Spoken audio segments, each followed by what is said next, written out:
The Nigerian win against Algeria has brought fresh controversies as the Algerian national football team has taken the match review to CAF, complaining that the referee was against them all through the match and that the referee sided with Nigeria, and that was the reason why Nigeria won the match. Some are also talking about voodoo, that voodoo was used in the game. And I'm like, okay, what's going on here? It did not end there, oh, guys. A South African man came out to talk about the actions of the Super Eagles against Algeria that has made him a proud African. People are reacting. People are talking. I want us to watch people's reactions. How are people reacting to these? And then we come back. I stand here today as a proud South African and unapologetically so. Loyal to my country, loyal to our national football team, and still fully aware that our rivalry with Nigeria is real, historical, and deeply ingrained. Our rivalry with Nigeria is not a secret, it's not polite, and it has never been limited to football. It lives in competition, in pride, in dominance, and in who gets to command respect on this continent. But today, something extraordinary happened. For the very first time in my life, I stood with Nigeria. Not quietly, not reluctantly, and not out of convenience. I stood with Nigeria with my chest out and my fists clenched. I backed them mentally, emotionally, spiritually, and unapologetically. I chanted with their supporters. I believed in them. I summoned my ancestors, not for diplomacy, but for justice. I wanted Algeria crushed. I wanted arrogance punished. I wanted disrespect dealt with decisively. But why? Because some moments in football transcend sport. They become about dignity, about respect, about memory, about justice. The images of Amora ridiculing and disrespecting the DRC support base have stayed with me since that incident. They replayed in my mind over and over and over again. That wasn't just mockery. That wasn't banting. It was arrogance. It was disrespect directed not only at fans, but at history, at the struggle, and at symbols that mean something far greater than 90 minutes of football. Michel Mboladinga didn't stand there dressed as Patrice Lumumba for entertainment. He stood there as history. He stood there as resistance. He stood there as remembrance. And that respect was trampled on. So today, I stand here to publicly thank the Nigerian football team. I take my hat off to you, truly and literally. And words can't even begin to express my gratitude, but I will try. Today, I don't whisper my gratitude. I declare it. Thank you, Nigeria. Thank you for restoring order where arrogance thought it could roam freely. Thank you for proving that disrespect has consequences. Thank you for delivering karma without negotiation. Thank you for teaching Algeria, and especially Amora, that Africa is not a playground. This wasn't just a victory. It was a correction. It was history defending itself. It was dignity fighting back. You didn't beat Algeria. You disciplined them. You didn't just silence arrogance. You humiliated it. You didn't just score goals. You issued a warning. You redeemed Michel Mboladinga. You restored the honor of Patrice Lumumba. You reminded North Africa that African symbols are not props, and African pain is not entertainment. You fixed the imbalance. You restored respect. You reminded the world that Africa does not forget. Africa responds. And Africa does not forgive disrespect easily. For that, you will remain champions in my heart. This wasn't just football. This was justice in boots. Thank you for fixing the world, even if it was just for 90 minutes. Thank you for reminding us why football matters. And thank you for standing on the right side of history.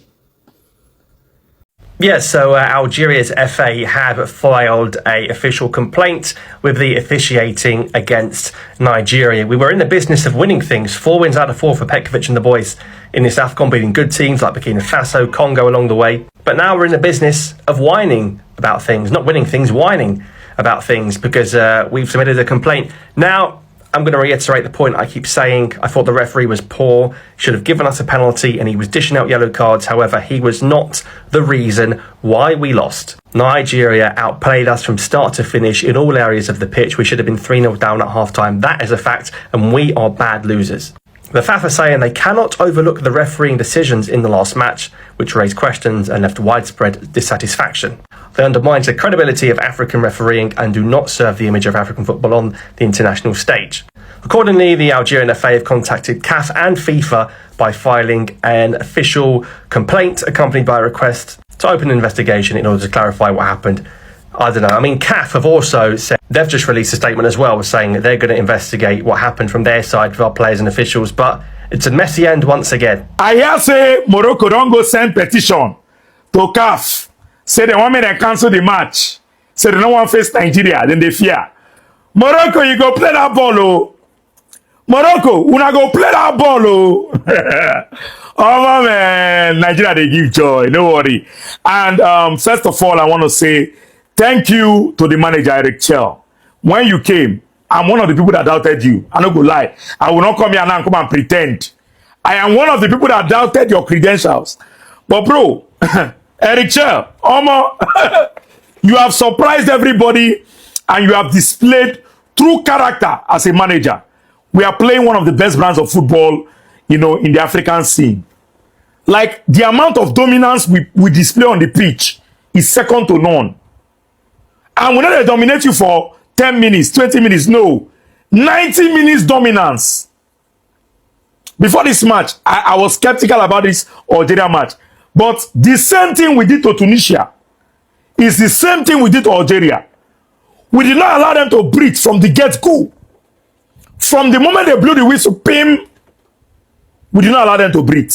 So well done to Eric Chell for instilling such level of discipline and character into this team. Osai Samuel, Babami, you ball waiting no good today, man. You play football I never seen before. Today, your defending was on point. Running from back to front, you were totally incredible. Alex Iwobi, your price don't go up. Oh. See, as Fulham dey now, they're going to lick their lip because right now, Iwobi price don't go up. Anybody want to sign Iwobi now? If you know 70 to 80 million pounds, British pounds, don't come close. Iwobi dey ball pieces. Like Iwobi in that midfield, oh boy, Iwobi just come AFCON, turn midfield maestro. And well done to this, wonderful formation that Eric Chell has introduced. And I know that a lot of teams will begin to use this formation moving forward. Eric Chell has shown us that 4-4-2 can be played in different styles. Once you have two very good dynamic attackers, two dynamic strikers that can, run in, right? You can play 4-4-2 and it can work effectively. Well done to the manager. I am so in love with this team. I am so in love with this display. We have been flawless from the beginning up till now. And now we are going into the semi-finals against the host nation. Sincerely, I am not afraid. After what I saw tonight, I am not afraid. I believe that if we play the same way we have been playing, we go beat Morocco. That one is a done deal. As long as we maintain the same intensity, we go beat Morocco. Right now, we have to go around thanking all these players one by one. From Nwabali, thank you. You came out to clear crosses, made your punches well, and you did well today. Thank you very much. Osai Samuel, I'm telling you, you are my man of the match in a way. Your performance today, your ball carrying, your dribbling, everything, amazing. Defensively, you were always there. Shemi Ajayi, he sniffed out any danger. Before the danger came, he sniffed it out. I helped us to play a high line. We are playing a high line today, but we didn't feel it because of Shemi Ajayi and Bassi. Bassi the rock. Bassi is a man. This is strength. You cannot go shoulder to shoulder with Bassi and you stand. And in the first half, the very first encounter that Moroccan player had, Bassi gave him a shoulder. He tumbled him himself and the referee. That Onyemechi, that is how you cross. What a left back. His link-up play, associative play. Thank you very much. Onyeka, Frank the tank. You are really a tank. When you're on that pitch, every blade of grass you carried, you covered. Ndidi, my captain, I salute you, sir. What a performance. What a leader. Any danger before it happened, Ndidi did not kill him. He's still the one that brought this squad together to cover the shame of shameless NFF. Iwobi. The maestro. Anytime you want to talk, this is the best midfielder at AFCON 20. In fact, 25, in fact, forget that rubbish. The best midfielder in the world. Africa has never seen a midfielder this good.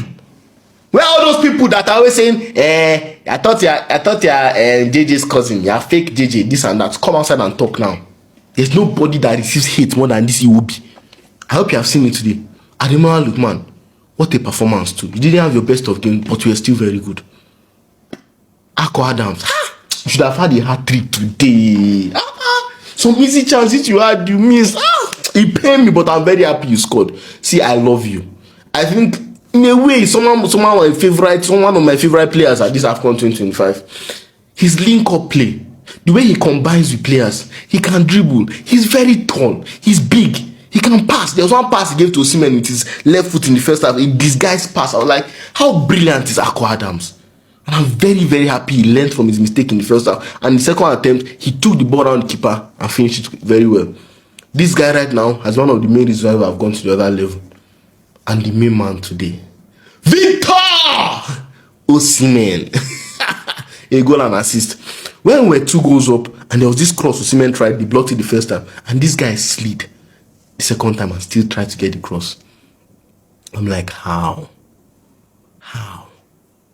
How good are you? You're welcome to my channel.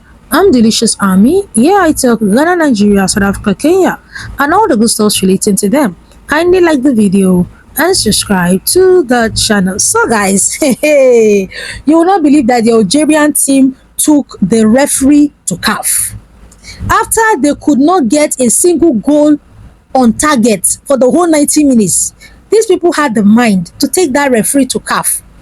This did not end there. You all know, even after the match, some of the Algerian football fan supporters tried mobbing the referee. What's the word I should use? They tried, capturing the guy and mending him small.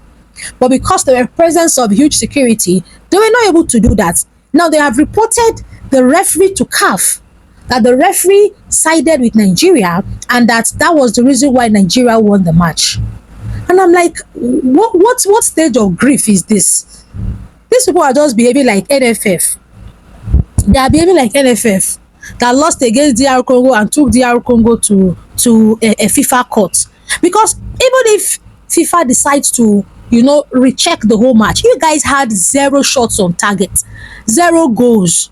The Super Eagles dominated you all through. Just accept that you lost and go home.